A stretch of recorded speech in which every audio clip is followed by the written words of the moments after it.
নিষিদ্ধ দল এই দেশে রাজনীতি করার ক্যাপাবিলিটি হারিয়ে ফেলেছেন। রাজনীতি করতে হলে সাধারণ মানুষের কাছে প্রমাণ করতে হবে এই দেশের 1 ইঞ্চি জায়গা নষ্ট করা যাবে না, এই দেশের মানুষের উপর জুলুম নির্যাতন করা যাবে না।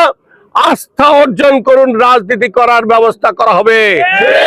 আপনাদেরকে বাম হাত দেখিয়ে দিয়েছে বাংলাদেশের 18 কোটি মানুষ। আমাদের নেতাকর্মীদের উদ্দেশ্য একটু কথা বলতে চাই। আমাদের নেতাকর্মী ফ্যাসিস্ট সরকারের নিষিদ্ধ দলের কোনো ছেলেপেলে যদি কোনো ইউনিয়নে মিছিল মিটিং করে, তার দায়ভার সেই সংগঠনের ছেলেপেলেদের নিতে হবে। আজকে থেকে এখানে আমাদের বিএনপি নেতৃবৃন্দ আছেন, ছাত্রদল, যুবদল, স্বেচ্ছাসেবক দলের নেতৃবৃন্দ আছেন। আজকে থেকে 23শে জুন আজকে থেকে নিষিদ্ধ দলের কোনো ছেলে মেয়েরা মাঠে নামতে পারবে না। যদি নামে, তার দায়ভার সেই সংগঠনকে নিতে হবে। আমাদের সংগঠনকে আরো শক্তিশালী করতে হবে, বেগবান করতে হবে। আমরা বিশ্বাস করি আমরা সকলকে নিয়ে সরকার ক্ষমতায় এসে আমরা সকলে 12 ফেব্রুয়ারি তার আগে গত 5ই আগস্টের পর থেকে আজকে পর্যন্ত মাঠে সরগম থেকে যেভাবে নির্বাচিত হয়েছি, আমরা আবার মাঠে থাকবো ইনশাআল্লাহ।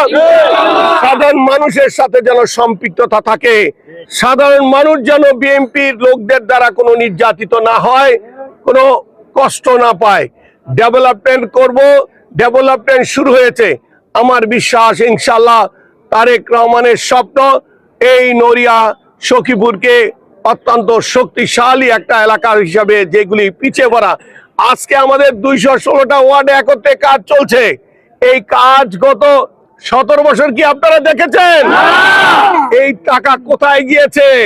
আজকে এগুলি ঢাকার জন্য তারা চিন্তা করছে এই তারেক রহমানের নেতৃত্বে যদি বাংলাদেশ গড়ে, নতুন বাংলাদেশ গড়ে উঠাবে।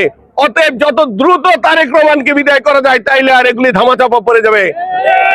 স্বপ্ন দেখেন না, ঘুম থেকে উঠেন। তারেক রহমান সরকারকে ধাক্কা দেওয়ার আগে হিসাব করে দেন, কাছে যাওয়ার সুযোগ নাই ইনশাআল্লাহ। আমরা আওয়ামী লীগের কাছ থেকে যা শিখেছি, সেই কাজগুলি যদি আওয়ামী লীগের বিরুদ্ধে ব্যবহার করা হয়, তারা দেশে থাকতে পারে না। আমার নেতা কর্মীরা ঢাকা শহরে রিক্সা চালিয়েছে, আমার নেতা কর্মীরা না খেয়ে দিন যাপন করেছেন, আমাদের নেতা কর্মীরা মাসের পর মাস জেলে ছিলেন। আজকে আমরা সেই ব্যবস্থার প্রতি আস্থা জানাই না, আমরা জানাই শান্তিপূর্ণ সহ অবস্থান থেকে রাজনীতি করতে।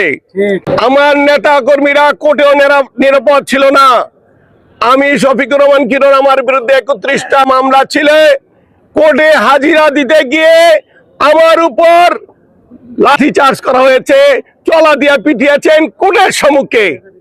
এই সরকার সেটা করবে না, এই সরকারের দলের ছেলেরা সেটা করবে না। আপনার দলবল বিচারের কাঠগড়ায় দাঁড়ান, জাজ সাহেবরা সিদ্ধান্ত নেবেন, আইন অনুযায়ী আপনার উপর ন্যায় বিচার করা হবে। কিন্তু আইনের সামনে না দাঁড়িয়ে আপনার সেই পেটুয়া সন্ত্রাসী বাহিনীদের দিয়ে বাংলাদেশে তাণ্ডব ঘটানোর সুযোগ আর নেই।